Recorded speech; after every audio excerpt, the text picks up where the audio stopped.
une tribune dans Le Monde intitulée « Pour que l'antisionisme ne serve plus de prétexte à l'antisémitisme ».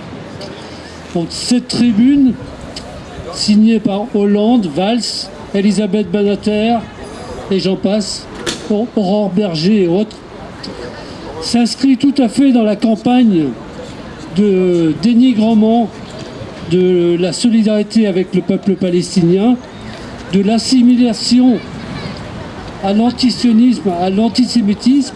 Et donc dans cette tribune, les auteurs appellent à ce qu'on renforce la répression, c'est-à-dire que la poursuite des militants. Aujourd'hui, c'est la LFI qui est la cible, mais potentiellement nous sommes toutes et tous qui sommes solidaires de la cause palestinienne. Nous sommes toutes et tous susceptibles d'être attaqués par le pouvoir. C'est la première fois que des dirigeants français de l'extrême droite sont reçus en Israël. Ils ont été reçus en grande pompe. Et ça interpelle quand même sur effectivement l'évolution de la société et l'évolution de... On voit que les héritiers en fait de l'extrême droite française qui représentent aujourd'hui l'extrême droite mais qui s'inscrivent dans la tradition qui était une tradition d'antisémitisme sont aujourd'hui complètement réhabilités. Ça interpelle. Et toujours cette semaine, troisième événement, il y a eu donc un meeting qui a été organisé donc à Paris à l'initiative d'une association juive extrémiste de droite où ils ont invité Retailleau qui a été reçu en grande pompe, qui a été acclamé et qui s'est bien évidemment engagé à poursuivre la lutte contre l'antisémitisme. Entendez, à poursuivre tous ceux qui se solidarisent avec la cause palestinienne, qui sont susceptibles et qui sont accusés très souvent aujourd'hui d'antisémitisme.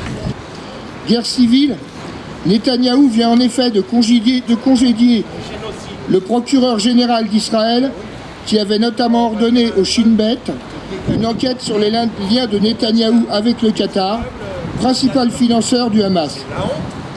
Ce limogeage a précisément été précédé de celui du responsable du Shin Bet, limogeage pour l'instant bloqué par la Cour suprême. Netanyahou reproche au chef de la police secrète d'avoir enquêté sur l'infiltration de réseaux d'extrême droite dans la police sous l'égide du ministre fasciste de la Sécurité nationale, Ben Gvir.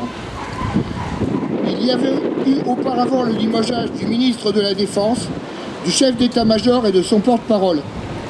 Point commun de ces hauts responsables, ils avaient demandé une enquête officielle sur la responsabilité de Netanyahou, prévenu par les services secrets égyptiens de l'attaque du Hamas du 7 octobre 2023, une dizaine de jours auparavant. En outre, la violation délibérée de la trêve à Gaza par Israël a sonné le glas des espoirs des familles d'Israéliens retenus à Gaza.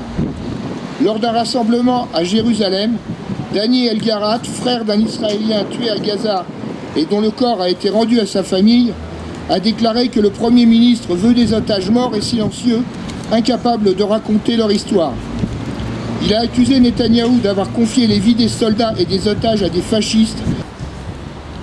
Nous avons déjà parlé d'apartheid qui a toujours existé en Israël pour les Palestiniens d'Israël, qui sont soi-disant citoyens israéliens avec soi-disant les mêmes droits que les Juifs, et ce qui concrètement, sur le terrain et dans la loi, fait toujours l'objet de discrimination.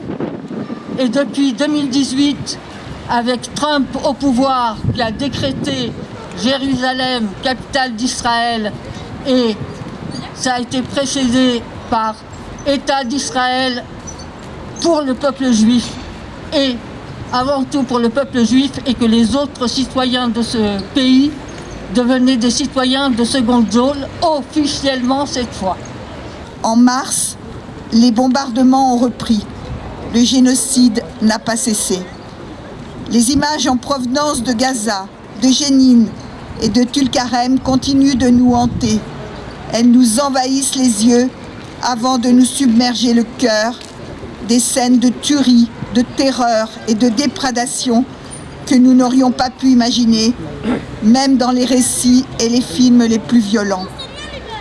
Nous ressentons toujours la même impuissance et la même douleur face aux images de ces enfants et de ces femmes dévorées par les flammes. Jordan Bardella, Likoud a été admis au sein du groupe des Patriotes au Parlement européen en tant que membre observateur. Voilà. Ce qui en dit long d'ailleurs sur l'esprit colonialiste de la démarche. C'est-à-dire qu'on considère qu'Israël fait partie de l'Europe.